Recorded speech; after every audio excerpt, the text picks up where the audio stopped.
Welcome to the Stress-Free Dentist podcast. I'm your host, Dr. Eric Block.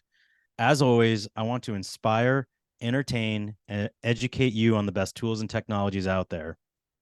My goal is to help make your practice and career more profitable, efficient, and most importantly, more enjoyable.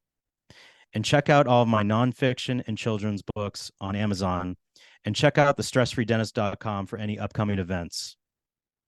And if you're feeling you're a dental professional that's burnt out, or you just feel stuck or want to get to that next level, visit the International Academy of Dental Life Coaches, or www.iadlc.com, and we'll get you matched up with a life coach that understands dentistry. I also wanted to thank our amazing sponsor, Equa Marketing. They have helped me and my practice over the years to improve with SEO and website performance.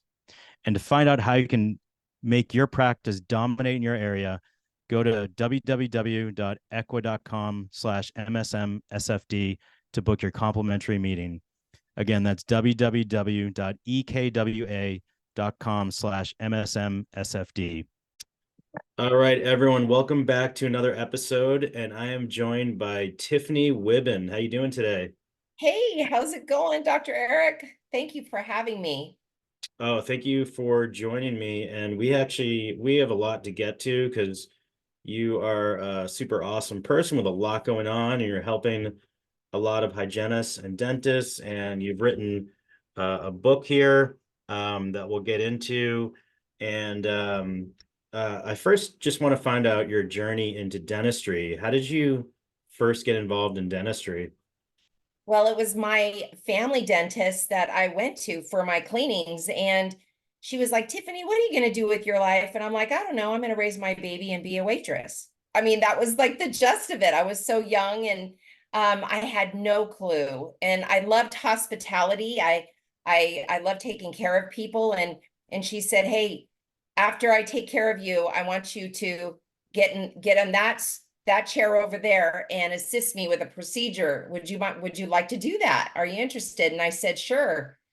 And from that moment on, my eyes were wide open and I was like, I love this. I love this. And so I transitioned to her front office and learned the ropes there, and then went on to large practices where I started as a file girl, and then continued to grow in that position, as far as, practice management, treatment coordinator, office manager, and then regional manager of 6 practices, both general and specialty. And I even did hospital dentistry, which was really nice.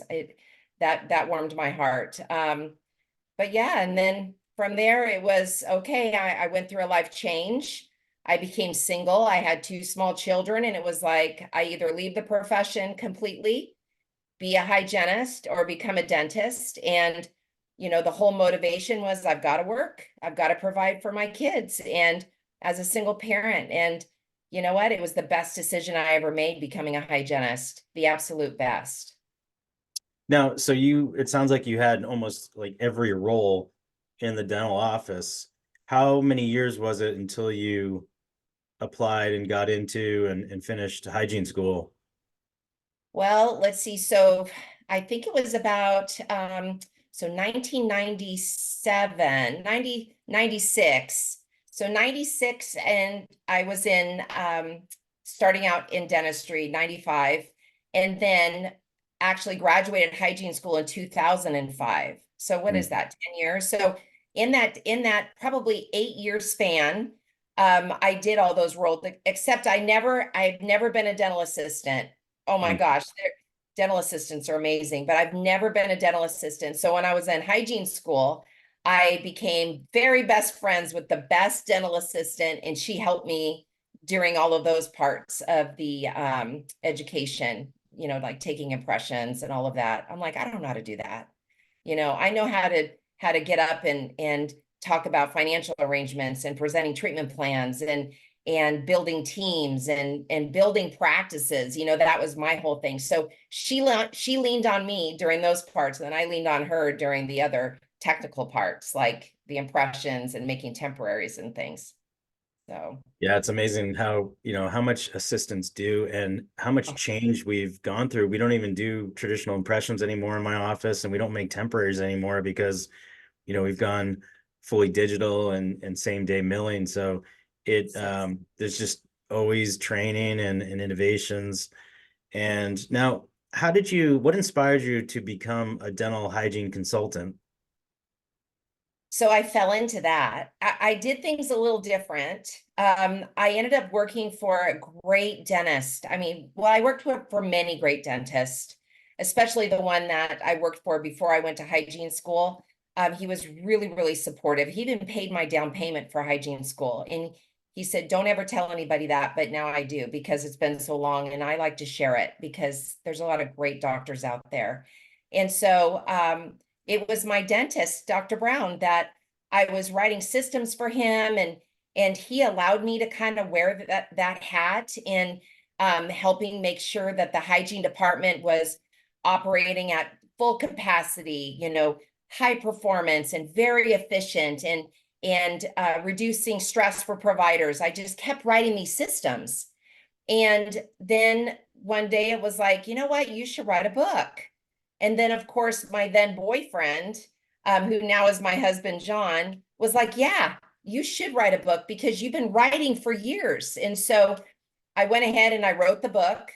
And then other dentist friends started seeing what we were doing and the success that we had in this practice, building it from 2 hygienists to 9 hygienists, and just thriving, like powerhouse, just and so fun. Like it wasn't like it was a huge amount of work. It was just like operations were at 100%. Everybody had the proper support, and people were seeing what we were doing. And then they started calling my doctor and saying, hey, can she come to our office? And so then I kind of naturally gravitated towards that, but I was still working Tuesday, Wednesday, and Thursday, 7 to 7. And then I would, help train teams outside of the practice. And then there just came a time where I was like, I've got to choose. So I pulled the trigger when we moved to Nashville. And ever since I've stepped out of the op and started really focusing on, the teams outside of Dr. Brown's office, the building or the business has just soared. I mean, it's been so rewarding for me to be able to give back to the community and do some great things for people and help them. So you've actually transitioned into more of a full-time dental hygiene consultant now. And that's, one of the inspirations for the book, The Hygienepreneur. Um, I read that you temped in over 100 practices, and was that to gather information and content and research for the book? Yep, it was total dental intel. I mean, I was like black ops, and I was working full time for Dr. Brown, and then I was temping Friday, Saturday, and even Sundays. There were practices close to us, about 45 minutes, that were open on Sundays. And so Friday, Saturday, Sunday, Monday, I would be temping, and I would go in there, and a lot of the doctors were like, okay, who is she? What is she doing? Because I would ask a lot of questions, and I was operating at a really high level because I was just excited to be there. And they would say, oh, can you come back, and would you like to have a full-time job here? And then of course I'm like, oh no, I have my doctor. This is kind of a side hustle. And then some of them I shared. I said, I'm gathering information for this book because there's a lot of different types of practices out there with different doctor philosophies and different patient demographics, different sizes of teams. And I saw a lot of great things that I took back home. And then I saw some things that we as an industry are struggling with. And I thought, you know what, we got to do better. So I would write those down and then get inspired, on my drive to work. As you know, you're an author. I mean, it's like different times you get inspired and you're like, oh, I got to speak into my phone because I'll forget about that. Right. And so I did that. And it took me 2.5 years to write my book. Thank goodness, there was that time when all of us hygienists were forced to stay home. And my doctor said, you better take this time, get that book done. And of course, my then boyfriend was like, get it done. Let's finish this. You need to finish this. And so there was a time where he just said, give it to me. You need to stop writing. And then, the rest is history. But I did it different. I wrote the book before I had a business. But the book created the platform for the business. And it's been wonderful. It's been great. Yeah, I totally agree. At some point you just got to get the book done and out, because the perfect book is the one that is never written. And you could spend 20 years writing a book, and you just got to get it out there. And Yeah. I did the same thing. I'd be like jogging, and an idea would pop into my head. I'd put it right into my phone notes. And Yep. then later on, I would take those phone notes and organize them into a Google Doc. And then before you knew it, I have chapters and books. And that's kind of my process. So it sounds a little bit similar to yours, but you did a ton of research. Now, what were you seeing as you were temping? What were the successful practices doing, and what were the struggling practices doing or not doing? So I loved it when I walked into a practice. And of course, I'm the hero, right? They're just like, oh, she's here, thank goodness. And I would come in and say, hi, where do you want me? Where do you have a code for me and what have you? And then after we kind of got settled in, they'd hand it to me. And it was the perio protocol. They'd hand me what the doctor and hygienist had come together as a unit and decide the plan of a plan of action for their patients as far as periodontal. So the practices that had it together and just gave me a one sheet and said, here's the direction of care for the day. And yes, we want you perio charting everybody. I was like, oh, this is great. And when the doctors allowed me to do a handoff to them during the exam, I was like, oh, this is wonderful. He's allowing me to lead, or she's allowing me to lead. This is wonderful. So those are just a few of the things that really gave me excitement when I would go temp. I was like, this is wonderful. And then on the flip side, there were the times where I didn't even meet the doctor until they came in for the exam. I had no idea about the perio protocol. I would try to do a handoff to the doctor and they would steamroll me, talk over me. And I'm like, oh, I have all this information. If you would just wait your turn, just let me give it to you, doc, and then you can drive it home. And a lot of times they would speak over me or just start asking the patient questions when it's like, that's not good for time management. I've got all the information. Let me deliver it to you in a nice package with a bow on it. And that patient will hear it. And then they'll love that because they'll say, oh, she heard me. And now she's explaining it to the doctor. And you know what? There's the trust. There's the building of trust. So some of those opportunities were missed and it disappointed me. And actually, after I got the book, those practices, I sent them my book. So, that they would see that there's systems. My book is full of systems. And if there was anything where they were missing their marks, or that they could look within and go, where could we better improve? Like we're crushing it here and here, but where do we need to better improve? Then they would have the book and they can do that. So, So yeah. I love that one pager. It doesn't have to be complex or long. The perio protocol, how to do the handoff, help the temp, because temporary hygienists and temporary staff, it doesn't seem like that whole industry is going away. It's part of our industry now. And if you get a great temporary hygienist, you want to treat everyone well, but guess what? They may want to come back if you treat them well. And their hygienists are the ones that are in the patient's mouth for the last 30 or 40 minutes. Who better to give you the co-diagnosis or the feedback on the patient's condition than them? I'm in there, I have to make a connection with the patient for a few minutes, and then I just trust the hygienist. What did you find? Were there any findings? Tell me, about the patient. And do you that was a long-winded I just went on a little rant there, which I tend to do, but do you find that that is a major issue out there, is a lack of trust or a lack of doctor to hygiene relationship, or kind of a partnership? Yes, yes. So it's crazy because I'll have other hygienists go, well, you got lucky. You worked for some good ones. And I'm like, you know what? It's the approach. Because I know how to approach the doctors, I have that partnership and unity with them. And so it's all in how we have our mindset shift, right? It's like we have to approach them, the doctors, like this. I am here to serve this practice. What else can I do? The minute that we kind of do that, the doctor goes, they've got my back. And Mhm. you know what? I'm going to lean in and I want to give to them. So it's like that. But we've got to take the first step forward. And I know there's a lot of hygienists out there that are like, well, why don't they take the first step forward? And it's like, you know what? We have better soft skills. We're the ones that can build relationships with patients in a second.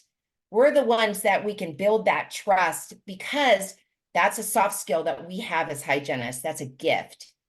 So we have to use that gift to bridge the gap, to step forward and say, you know what? Yes, I want to serve your patients, our patients, in the best way. And what is your vision for the practice? Because you know what?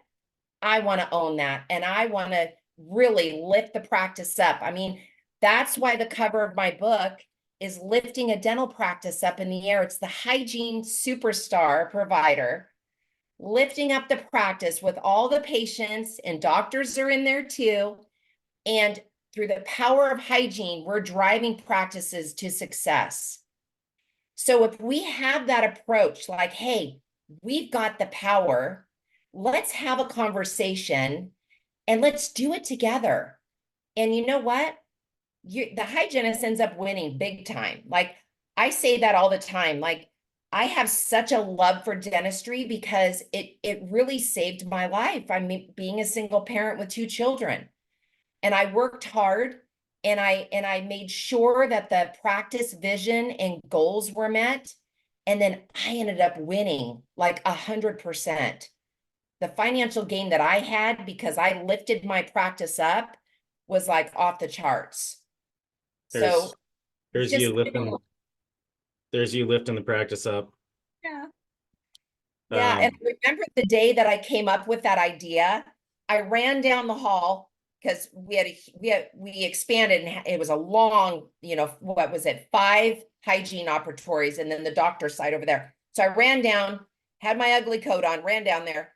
Dr. Brown was about to go in and do a root canal, and I said, wait, you got to see something. And he's like, what? And I said, power stance. And he goes, okay. And I said, check this out. And I went like this. And he goes, okay, what is that? I go, this is the cover of my book. And I'm lifting your dental practice up. All the patients are in there. You're in there. The other doctors that work here are in there. And it's all about the power of hygiene driving a dental practice to success. We hygienists taking the stress off our doctors. And then in the end, we end up winning like you wouldn't believe. So, but it takes unity and it takes trust and it takes synergy to get there for sure. yeah, here's another blocky tip, that if you do have some temporary staff come in, be vulnerable and ask them what feedback they have for your office, because they may be seeing many other offices that are successful or not successful, and they can give you a few tips. They're seeing what's out there. Um, but you just mentioned something, about the stress that dentists face. The dentists, especially the young ones, are coming out with so much debt, and they feel they have to just produce more and more and more on their own. How can the hygiene department take care of a lot of that and take some of that stress off of their plate? So if you have a high performing, profitable hygiene department, the doctor doesn't have to do as much. 75% of all diagnosis comes out of the hygiene op. We know that. If you've got hygienists that are teeing it up for their doctors, remember, we're super performers. We tee it up. Those doctors aren't having to do so much. They're not having to take on the burden of all just explaining all the dentistry and doing all of that. Our role is to, yes, serve the patients, but really help alleviate some stress off those doctors. And I saw it when my doctor transitioned from, a few hygienists, and every time we would add, he was able to do things more with his family. He wasn't able to go on vacations and all of that because he was the super provider, right? But when you have hygienists that are providing so much care and they're producing well, they're doing what they're supposed to be doing in patient care, and they're serving the practice, then it does alleviate the stress off the doctors very naturally. And that was my whole drive. Like when I wrote all these systems for the practice, it was about, okay, how can I provide, the operation tactics to reduce stress for the hygiene team, but also reduce stress for my doctor who supported me and gave me so much, I mean, it was all about that. And so now with the hygienepreneur, with training, I lead with, okay, where are we at, doctor? What are your goals? What do you want? Like what's happening? What happened in the past? What's going on now? What do you want for your future? And then I show them that action plan and how hygiene can drive it home so that way they can better experience their life and have a life, right? And do you essentially create a hygiene practice within the practice, within the dental practice? Is that kind of how you see it? Yep. It's a full functioning practice within a practice, a thriving practice within a practice. And, the first thing we do is as a team, we write the hygiene department mission statement. So a lot of practices have their own mission statement for the dental practice, but they don't have one written for the hygiene department. And so in order to really start the process of, hey, you're going to have a thriving practice within a practice, it has to have its own mission statement. So we start with that. We write it as a team so everybody owns it, adopts it, and lives by it every day. We even post it in the operatories in the front, and patients are always impressed with that because they're just like, oh my gosh, they cared enough to put it there, to write it as a team and put it out there. It's amazing. And so we live by that mission statement. And then we go through and we have meetings that are, collaborative meetings amongst the dentists and hygienists to come up with that perio protocol. And then we get calibrated, which is a powerful word. When you've got multiple providers, everybody needs to be on the same page, speaking the same language. So that way we can practice more securely with confidence. But then that also reduces miscommunication between the patients and the providers, and then also amongst the team members. So, and that also is a stress reducer too. And do you get, if there's an in-house periodontist, or if there's a local periodontist, do you get them involved? Because we have a periodontist in-house, and I had her talk to the hygienist and us about when she wants the referral, kind of how she wants things done. Do you get them involved as well? Yes, absolutely, because they're part of the hygiene team. I Mhm. mean, they're the supreme of the hygiene team, right? Because if we can't treat it, then they're going next level. And so we've got to make sure that that supreme provider who's got our ultimate back for our patients is on the same page, and that we are on the same page with their philosophy and vision. So, but it's the owner doctor and the periodontist that have that commonality, right? There has to be that brotherhood, sisterhood, that they're both speaking that same language together, and they have their same visions for their patients. And then it trickles down to the rest of the hygiene team. But we do encourage meetings. And so that way we can all get on the same page. And actually I give case studies to the teams, and it's amazing when we do the case studies together when we start, and then in the middle when we do it again and we get calibrated. It's just such a cool process to see that transition. So, but it's all through communication and meetings. We've got to make that time with one another. Are you seeing successful offices use bonus systems? So I'm definitely a firm believer because I lived it for 11 years of being paid by performance. I think that really does encourage empowerment and leadership amongst the hygiene team.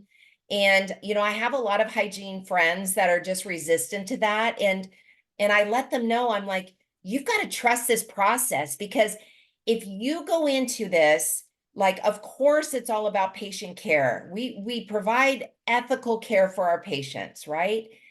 And then if we are the ones driving it and we're in charge of it, that gives us that confidence. And then when we're getting paid like an associate dentist, you don't have to ask for raises ever again. Every time the office gets an increase in fee schedule, you get a raise. It's a beautiful, beautiful process. Like, it's such a great compensation plan. And so sometimes it takes me a little bit to get hygienists to come to the other side. And, but once they do, they're always so happy because they're in charge of it. And, it gives them that sense of leadership, and also the mindset of ownership, which is also powerful. So, and doctors love that. Doctors love it when their hygienists act as owners, because then again, it reduces stress off of them, right? Yeah, it seems win-win, and the hygienists get to share in the success of the office. Now, tell me about, how does it work with your consulting program? Do you have an initial consultation with the dentist to find out their goals? How does that work? Such a great question. Yes. We always start with what's your need and what's happening. We just have a conversation. And a lot of the times it's my hygiene department is underperforming. I've got great staff, but we just don't know how to go next level. We're kind of stagnant. Or, we'll have practices that are a little older and the doctors are like, you know what? I was focusing on sleep. I was focusing on implants. I was focusing on being a super GP, doing all on X. And you know what? My hygiene department suffered from it.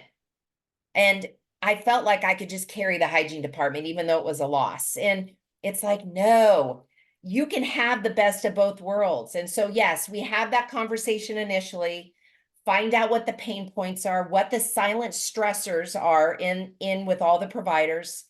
And then we together develop a program that's best for them based upon budget and time, and the size of practice too. There's a lot of private doctors that own multiples. And so we'll set up a special program for them. And then we even have, even bigger practices, the DSOs that need help too. And so with that type of model, we definitely have to design something that's really special for them, right? And do you do this virtually? Do you go in person? Is it a little bit of both? It's a little bit of both options, because I've got to have boots on the ground. I've got to meet the team and build those relationships. And I'm a relationship person. And so, I know how important it is to have that connection with your team. And so I go in and it's fun, because it's like I meet 15 new of my best friends. They know that I'm there to support them in every way. I'm kind of that mediator between hygiene and doctor and hygiene. Hygienists will say, okay, Tiffany, can you ask doctor if we can have this, and this? And then I'll say, okay, I'm going to check and see if the practice can afford it. And then also I've got to make sure you're using it, like a laser, for instance, right? So I just had a practice, and the goal is to have a laser in every room. And so the doctor, the hygienist was like, I want my own. And I said, okay, well, what are you guys doing with the one? You've got 4 hygienists every day. You've got 1 laser.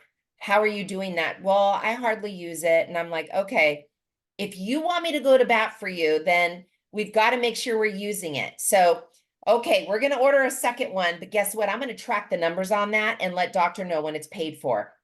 And then once it's paid for, that gives me a leg to stand on to go to doctor and say, would you mind buying a third one? Can the practice afford it? Well, if doctor can see that the production paid for that one and that the hygiene team is using it because it's right in their operatory and easy, then they're going to buy another one, right? So that's just like one example of, being that little bridge, and it's fun, and we all have a great time. The teams are wonderful and their intentions are great, and yeah, and it's the perfect way to do it. You can't coach a team all virtual. You just can't do it. You won't get the results. Yeah, you really need that personal connection. And speaking of that and in person, tell me about Cedar Creek Ranch Barn. Oh, yes. So the barn, my husband and I had a dream. And so we lived in California. That's where we were born and raised, in San Diego. All of our family is still there. But my mother and my sister moved out here about 8 years ago. So John and I have been visiting here for every couple months, and we fell in love with the community. And of course, being near my mom and my sister, who's a hygienist. And we were like, God, we want to buy a piece of property. And we initially tried in California, but it would be too much, and it would take years to get permits and things. And so we purchased 16.2 acres in the country. We're building an event center. It's a big 4,000 square foot barn. We're going to have hygiene hoedowns there and dental dude ranch retreats. And it's so great because all of my active clients have a courtesy team ticket once a year to come. So the doctors use it as an incentive. They're like, okay, she's going to have this party out there in the country, and if we want to go, we've got to hit these marks. And then of course it's Nash Vegas. So the team is just like, yeah, let's go. We're going to kill it. Let's crush this. Let's do this patient care and build this practice. And then of course, coming out to the country to, have that networking support and another touch point, right? The hygienepreneur is able to touch all of the clients and then some, and do that boot camp style training all under that one beautiful big roof, and with the music and the barbecue and all of that fun stuff for sure is the vision. So it's going to happen soon. The barn's almost done being built. Yeah. Oh, that sounds amazing. I can't wait for that. All right, so I want to wrap up with two final questions. Number one is, how do we find out more what you're up to? And you can tell us a website, email, phone number, whatever you want to leave. And then number two is, what advice would you give to the young dental professionals out there? So you can reach me at Tiffany at thehygienepreneur.com. I'm on all the socials, the Hygienepreneur, and my name is Tiffany Wuebben, and you can message me and I'll call you or what have you, so you can reach me there. And young dentists coming out of school, young hygienists coming out of school, I just want to wrap my arms around and give a big hug and say, lead with hygiene. Believe in your hygiene department. Dentist, when you're just coming in and practicing for the first time, really solidify those operations and put that nurturing aspect on your hygiene department. Even with one hygienist, if you're just starting and you've got one hygienist, crush it with that one hygienist. Really lift that hygienist up and support the professional development and the personal development. And that hygienist will definitely give that right back to the practice and then some. And then hygienists coming out of school. I mean, I go to these hygiene schools and talk to hygienists coming out, and I let them know, lift your practice up, lead like a servant to the practice. And then what ends up happening is you're going to win. Don't lead with your hand out. Lead with your heart and the determination that you're going to help grow that practice and give the best patient care. And trust me, you'll end up 10 times winning over everything. It's going to be, it'll be great. Oh, that's amazing stuff. And I just wanted to thank you for your friendship, your husband John. He's been such a great mentor and friend to me, and helping me with my books and just a whole bunch of stuff. So I'm so glad to have gotten to know you. And such a great episode. Tiffany Wuebben, thank you so much for joining us. Thank you so much. And thank you for all that you're doing for our dental community and shining a spotlight on how to reduce dental stress and provider stress. And you're just doing great things. So thank you for doing more and being more for all of us. Thanks. Thank you. Thanks again for listening to the Stress Free Dentist podcast. And don't hesitate to get in touch with me at info@thestressfreedentist.com. And if you haven't already, please subscribe on your favorite platform and leave us a review. Until the next episode, I'm Dr. Eric Block, the Stress Free Dentist.